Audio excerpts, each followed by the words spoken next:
This is Gerardo Del Real with Resource Stock Digest. Joining me today is the president and CEO of Millrock Resources, Mr. Greg Beischer. Greg, how the heck are you up there in Alaska? Yeah, I'm doing very well, Gerardo. Thank you. I'm actually just in a quiet room at the Porsche dealership.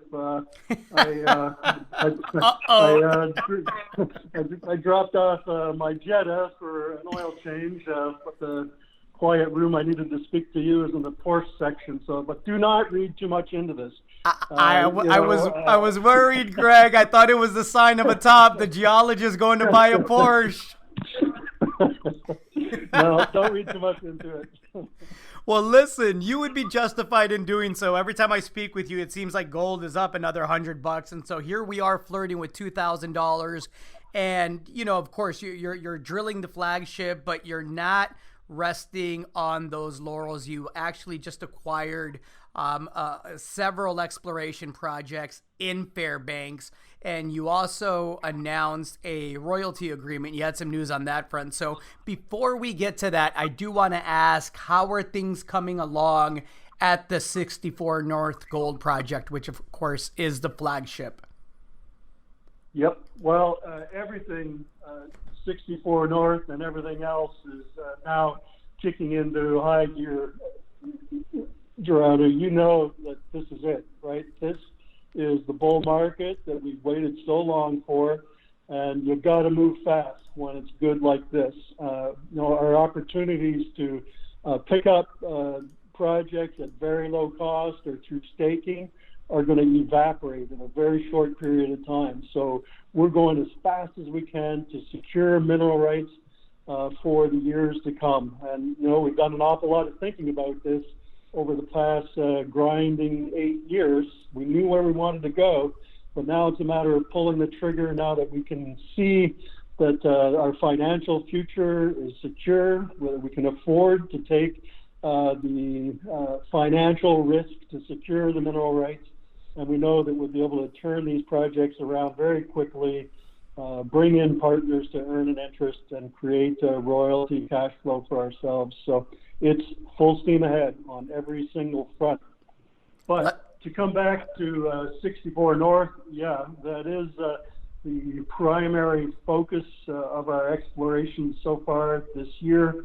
As you know, we started drilling in March, had to take a short breather there because of the disease, but we're back at it. We've got 2 more holes completed. We're now mobilizing another fly rig to test the down dip direction from the Pogo mine and the Good Pasture deposit, where we've got some strong targets. And then we'll continue to drill at the Aurora target. And on top of that, we've now mobilized geophysicists and geologists and samplers out into the field across our huge claim block there to advance other prospects to the point that they're completely drill ready.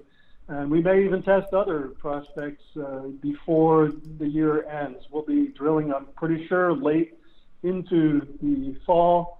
Our funding partner, Resolution Minerals, last week raised another 4.6 million Australian dollars. That should give them more than enough cash to meet their US $5 million exploration commitment to Millrock this year. So it's full steam ahead. We're doing great work, and watch for results late summer, early fall.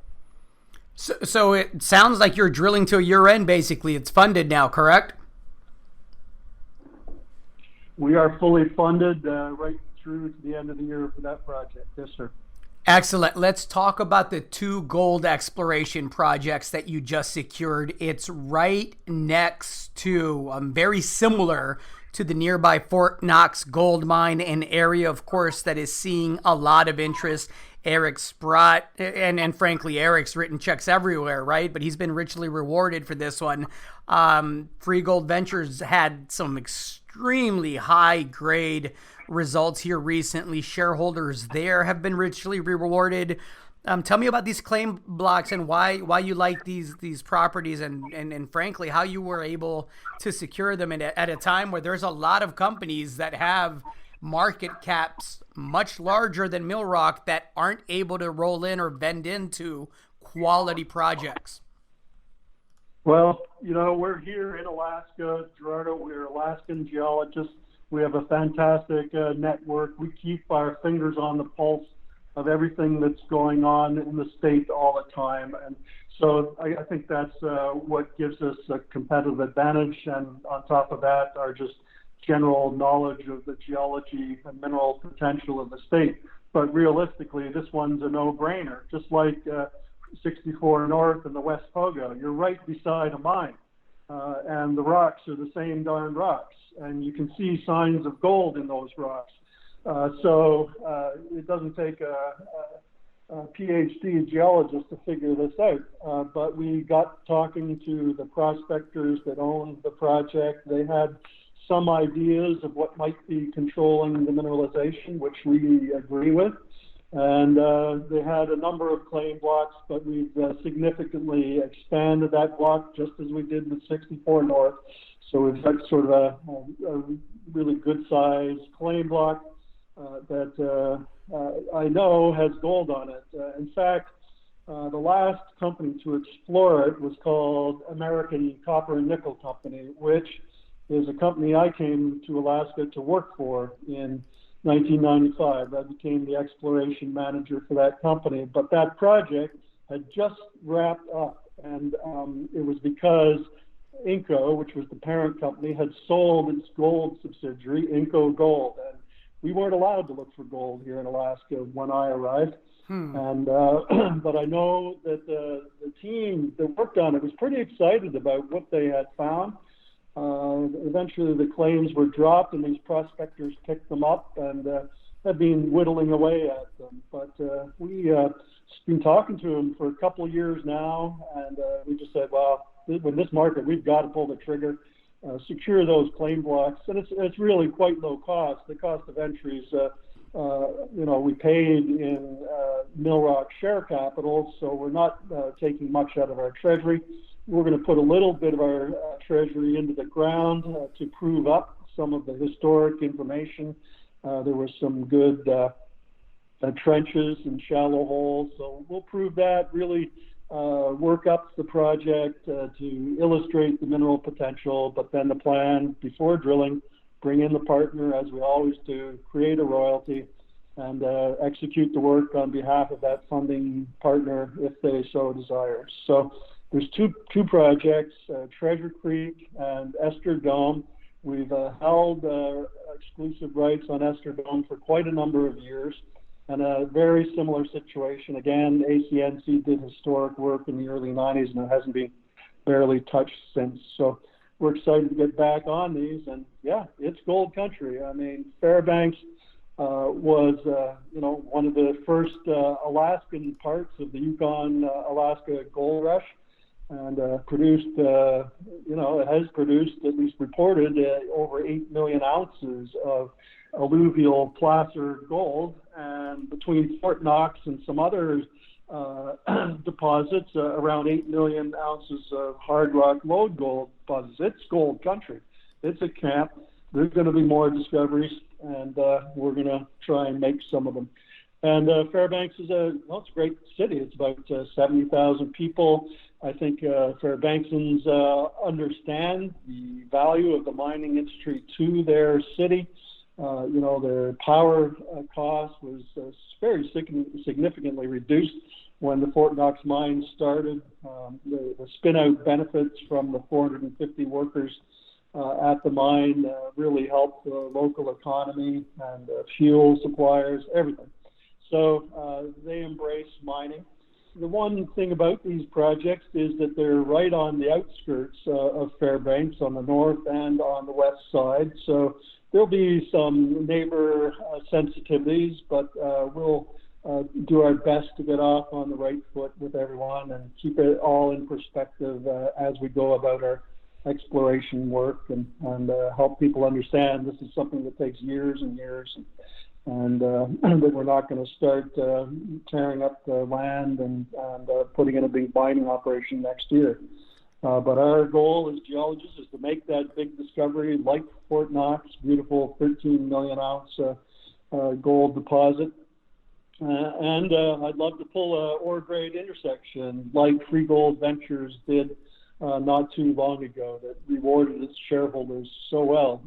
I admire Christina Walcott, their CEO. She has scripted and saved and scraped through this 8-year downturn, and then on top of that, rewarded her shareholders with a great drill intersection in a hot market that took their share price from, I think, 5 cents to now $1.60 or $1.70. So just a fantastic return. And, Millrock's always drilling, and just one hole like that should result in very significant share price increase for Millrock. She should absolutely be commended. And I'm not familiar personally, though I know of her and obviously of the way that she managed the company through the bear market. And I think, it has to be said that a lot of the work that goes into success happens with what you do and how you set up the company and potential shareholders in the future by bringing in properties when nobody wants them. You did a phenomenal job of doing that as well, and I think it's going to start to pay off in a big way very soon for Millrock shareholders as well. Greg, in regards to these two properties, do you have the option to earn into 100% of them? Yes, we do, and the terms are pretty reasonable. But the way we set it up is through an exclusive rights agreement. So for 2 years, it costs us next to nothing to hold the properties. We'll do a little bit of work, the assessment work that's required by the state to keep the claims in good standing. We'll pay the state claim rentals, but that'll give us 6, 8 months or a year. I don't think we'll need more than that. To really work up the property, assemble all the historic information in a geographic information system and database, create excellent maps and sections, and formulate the geologic model. We feel that there could be a deposit just like the 13 million ounce Fort Knox deposit, but it'll be a bit deeper. We see these granitic dikes at surface that are associated with gold. Looks like the very same granite that hosts Fort Knox in a much larger magmatic mass. So those dikes are probably a sign of a magmatic mass at some depth. So we're going to chase that gold down dip on those dikes. And so that's the model we'll build to convince Earnin partner that this is worth spending some millions of dollars testing. I noticed you also eliminated a royalty that applied to certain blocks at the 64 North Gold Project, which of course is a move that any explorer would want to make before we get assay results, if those assay results meet the expectation, right? That's right. You'll recall, Gerardo, that we bought 5 years ago in very early 2016 a series of small claim blocks from Chiska Metals, a company that was struggling, but they had done huge amounts of work across the Pogo area immediately following, or the decade following the initial discovery of the Pogo gold mine. And that was what I was really wanting to buy. Those claim blocks, by that point, were very, very small. They had trimmed them back, not being able to afford them, but it was in the order of $8 million worth of regional exploration work that was proprietary. So we bought the claims and the data. But what came along with those claims, they were burdened by royalties, and some of them were pretty high, but there was also questions of the validity of the royalties, and because of some complicated land issues. So Capstone's a reasonable company, Millrock's a reasonable company, and we just decided, rather than have any kind of an argument about it, an eloquent solution was simply for Millrock to offer some share capital to Capstone, and we would just eliminate that royalty, cleaning up the project so that it doesn't have so complicated a royalty burden, royalty structure.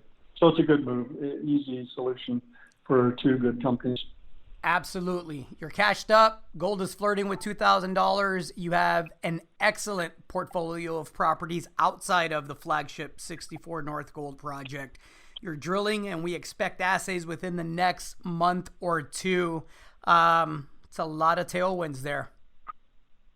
You bet. We're looking forward to a few really great years. You know, the reading and the interviews I do just gets me more and more excited. Listened last night to Pierre Lassonde talk about what he believes will be coming. He's lived through a few cycles like I have.